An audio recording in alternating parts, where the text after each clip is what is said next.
ഇന്ന് സംസാരിക്കുന്നത് ഒരു പത്രവാർത്ത തയ്യാറാക്കുന്ന സമയത്ത് ശ്രദ്ധിക്കേണ്ട അല്ലെങ്കിൽ അതിൽ ഉൾപ്പെടുത്തേണ്ട പ്രധാന ഘടകങ്ങളെക്കുറിച്ചാണ്.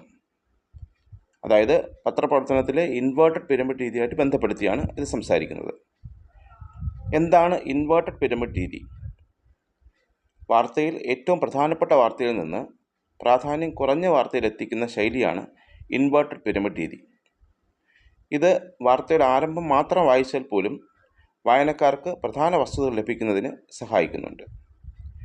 ഇനി ഒരു വാർത്താ റിപ്പോർട്ടിങ്ങിൽ ഉൾപ്പെടുത്തേണ്ട പ്രധാന ഘടകങ്ങൾ 5 എണ്ണമാണ്. അതിൽ ഒന്നാമത്തേത് ശീർഷകം അല്ലെങ്കിൽ തലക്കെട്ട് അല്ലെങ്കിൽ ഹെഡിങ്. രണ്ടാമത്തേത് byline. 3 lead. 4 body. 5 tail. അങ്ങനെ 5 ഘടകങ്ങൾ: ശീർഷകം, byline, lead, body, tail. അതിൽ ശീർഷകം അല്ലെങ്കിൽ തലക്കെട്ട് എന്നാൽ എന്നുള്ളതിനെക്കുറിച്ചാണ് ആദ്യം സംസാരിക്കുന്നത്. വാർത്തയുടെ ആദ്യ മതിപ്പാണ് തലക്കെട്ട്. ഈ വാർത്ത വായിക്കണോ വേണ്ടയോ എന്ന ചിന്ത വായനക്കാരിൽ ഉണ്ടാക്കാൻ പലപ്പോഴും തലക്കെട്ടുകൾക്ക് കഴിയുന്നു. വായനക്കാരുടെ ശ്രദ്ധ പിടിച്ചു പറ്റുന്നതും പ്രധാനപ്പെട്ട പോയിന്റുകളുടെ സംഗ്രഹം ഉൾക്കൊള്ളുന്നതുമായിരിക്കണം തലക്കെട്ടുകൾ. അത് സംക്ഷിപ്തവും വിജ്ഞാനപ്രദവുമായിരിക്കണം. വാർത്തയുടെ സത്ത വ്യക്തമാക്കുന്നതായിരിക്കണം. 8 മുതൽ 12 വരെ വാക്കുകൾ കവിയാതിരിക്കാൻ ശ്രദ്ധിക്കണം. അടിയന്തര പ്രാധാന്യം തോന്നിപ്പിക്കുന്നതും പ്രവൃത്തിന്മുഖമായതും ഫലപ്രദവുമായിരിക്കണം വാക്കുകൾ. അവ വായനക്കാരിൽ ജിജ്ഞാസയും ഉത്കണ്ഠയും ഉണ്ടാക്കുന്നതായിരിക്കണം. വെളിപ്പെടുത്തുന്നു, ഇടപെടുന്നു, മുന്നറിയിപ്പ്, പ്രഖ്യാപനം തുടങ്ങിയ പദങ്ങൾക്ക് വായനക്കാരിൽ ജിജ്ഞാസ ഉണർത്താൻ കഴിയും. ക്രിയാപദങ്ങൾ ഉപയോഗിക്കുന്നതിൽ തലക്കെട്ടുകൾ തയ്യാറാക്കുമ്പോൾ ശ്രദ്ധിക്കേണ്ടതാണ്. അതുപോലെ തന്നെയാണ് സംഖ്യകൾ ശീർഷകത്തിൽ ഉപയോഗിക്കുന്നതും ശീർഷകങ്ങളെ ആകർഷകമാക്കുന്നു. അതുപോലെ ശീർഷകങ്ങൾ ചോദിക്കുന്ന രീതിയും നല്ലതാണ്. അടിയന്തര പ്രാധാന്യമുള്ള ശീർഷകങ്ങൾ തയ്യാറാക്കുന്നതിന് പ്രത്യേക കഴിവുണ്ടാകണം. ഇനി തലക്കെട്ടുകൾ എഴുതുമ്പോൾ ശ്രദ്ധിക്കേണ്ട കാര്യങ്ങൾ: 1. വാർത്തയിലേക്കുള്ള പ്രവേശന കവാടമായിരിക്കണം തലക്കെട്ടുകൾ. 2. തലക്കെട്ട് ആകർഷകമായിരിക്കണം. വാർത്ത മുഴുവൻ വായിക്കാൻ പ്രേരിപ്പിക്കുന്നതായിരിക്കണം. വാർത്തയുടെ സാരാംശം തലക്കെട്ടിൽ അടങ്ങിയിരിക്കണം. അത് വായനക്കാരിൽ ജിജ്ഞാസ ഉണ്ടാക്കുന്നതായിരിക്കണം. 3. തലക്കെട്ട് ദൈർഘ്യമുള്ളതായിരിക്കരുത്. പത്രത്തിൻ്റെ സ്ഥലത്തിന് യോജിച്ചതായിരിക്കണം. 4. വാർത്തയോട് പൂർണ്ണമായി യോജിക്കുന്നതായിരിക്കണം തലക്കെട്ട്. 5. അനുയോജ്യമായ വാക്കുകൾ അനുയോജ്യമായ രീതിയിൽ സമന്വയിപ്പിക്കുന്നതായിരിക്കണം തലക്കെട്ടുകൾ. 6. നർമ്മവാർത്ത, ഗൗരവ വാർത്ത, ദുരന്ത വാർത്ത എന്നിങ്ങനെ വിവിധതരം വാർത്തകളുണ്ട്. ഓരോന്നിനും അതാതിന് ചേരുന്ന തലക്കെട്ടുകൾ കൊടുക്കണം. 7. തലക്കെട്ട് വെറും ഒറ്റ ലേബലാകരുത്. 8. തലക്കെട്ട് ഒരു പൂർണ്ണവാക്യം ആവരുത്. 9. നിയമക്കുരുക്കുകൾ ഉണ്ടാകുന്നതോ മറ്റൊരാളിനെ വേദനിപ്പിക്കുന്നതോ ആവരുത്. 10. തലക്കെട്ടിൽ പത്രത്തിൻ്റെയോ എഡിറ്ററുടെ അഭിപ്രായങ്ങൾ കടന്നുകൂടരുത്. 11. തലക്കെട്ടിന് തിരഞ്ഞെടുക്കുന്ന അക്ഷരങ്ങളുടെ വലിപ്പം വാർത്തയുടെ പ്രാകൃതത്തെയും ഭാവത്തെയും അടിസ്ഥാനപ്പെടുത്തിയുള്ളതായിരിക്കണം. ഇനി രണ്ടാമത്തെ സംജ്ഞയായ ബൈലൈനെ പറ്റിയാണ്. ബൈലൈൻ എന്താണ് എന്നുള്ളതിനെ പറ്റിയാണ് അടുത്ത് സംസാരിക്കുന്നത്. ബൈലൈൻ എന്ന് പറഞ്ഞാൽ ഉദ്ദേശിക്കുന്നത് ശീർഷകത്തിന് ശേഷം റിപ്പോർട്ട് ചെയ്ത സ്ഥലം, രചയിതാവിൻ്റെ പേര് എന്നിവ ചേർക്കുന്നതാണ്. ഇത് വാർത്തയുടെ വിശ്വാസ്യതയ്ക്കും ആധികാരികതയ്ക്കും ആവശ്യമാണ്.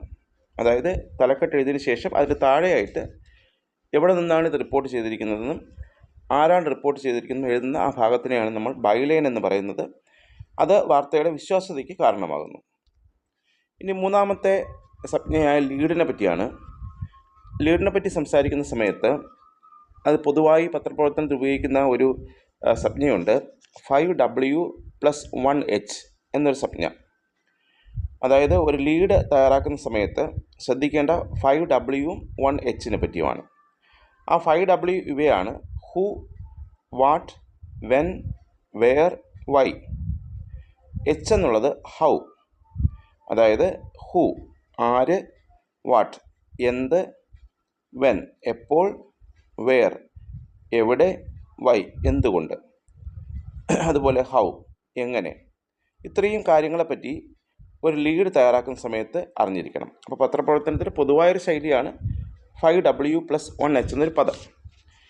അതായത് പ്രധാന ഖണ്ഡിക അഥവാ ലീഡ് വാർത്താ നിർമ്മിതിയുടെ പ്രധാന ഭാഗമാണ്.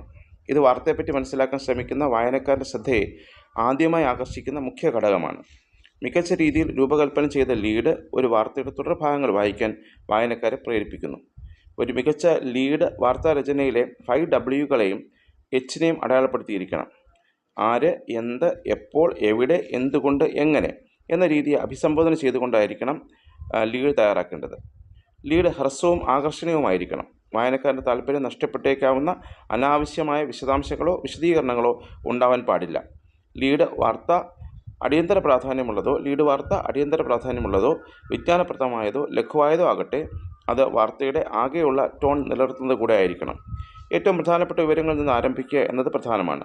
വായനക്കാരന് പ്രധാന സന്ദേശം ഉടനടി ലഭിക്കുന്നുവെന്ന് ഉറപ്പാക്കാൻ വാർത്തയുടെ ഏറ്റവും യോഗ്യമായ ഘടകം ഉപയോഗിച്ച് തന്നെ ആരംഭിക്കണം. വായനക്കാരുടെ ശ്രദ്ധ ആകർഷിക്കാൻ തക്കവണ്ണം ശക്തമായ പ്രയോഗങ്ങളോ പ്രസ്താവനകളോ വസ്തുതകളോ ആണ് ഉപയോഗിക്കേണ്ടത്. ഇനി അടുത്ത 4ാമത്തെ സംജ്ഞയായ ബോഡിയെക്കുറിച്ചാണ്.